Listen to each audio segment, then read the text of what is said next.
All right, so just came out from my doctor's appointment. It appears that the neurologist no longer works on Friday, so I went just to get a checkup and to also get an STD test, which I used to take every year. No, go ahead. Go.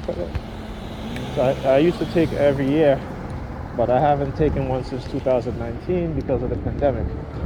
So right here, Medical Plaza, right? And so as I was getting my blood drawn, the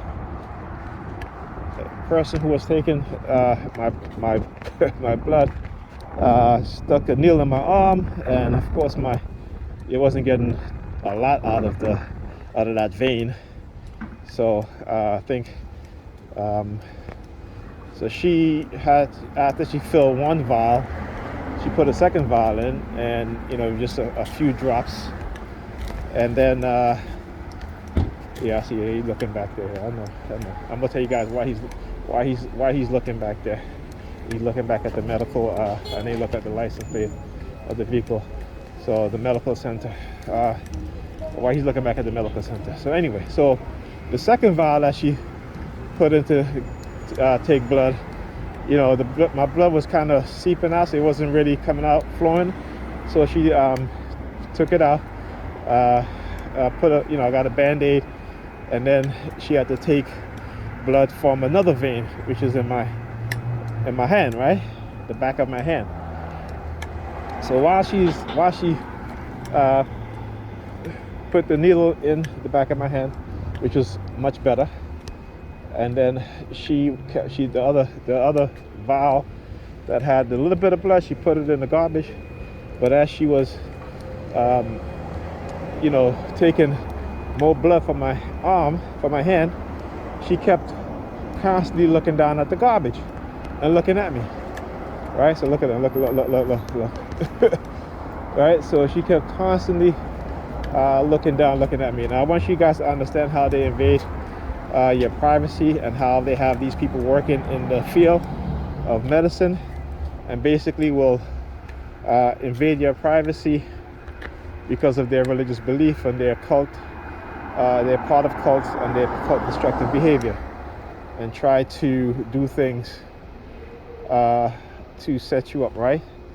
So this is why you see them now, particularly the guy down there wiping his eyes, all that stuff, looking up at the window, all that stuff, because again, it's to let you know that how heavily infiltrated these cults, how they infiltrate every aspect of society, every business, every doctor's office, the hospitals, how they all infiltrate these industries and the organizations in order to carry out whatever it is that they want to carry out against groups of people or individuals.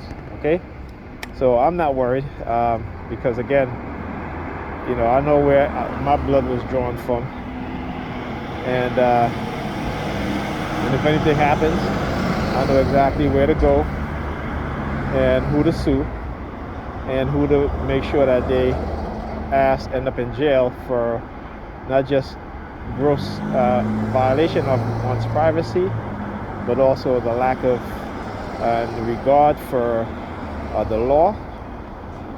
So like I said, I'm not worried.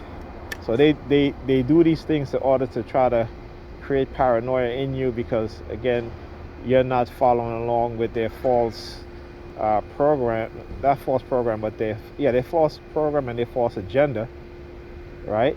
So we understand that, and this is one of the things that, studying this program, that I know, again, and one thing that I know that they're afraid of is the exposure, being exposed, and also being held accountable, and also being sued. Just like these crooked cops, they don't care if the NYPD is sued or not. They're not paying money out of their pocket, right? This is the public that's paying it. So when New York City pays almost $100 million because of cops violating and falsely arresting, falsely ticketing, particularly black people, the cops don't pay out of their pockets. right? It is the city that pays it, right?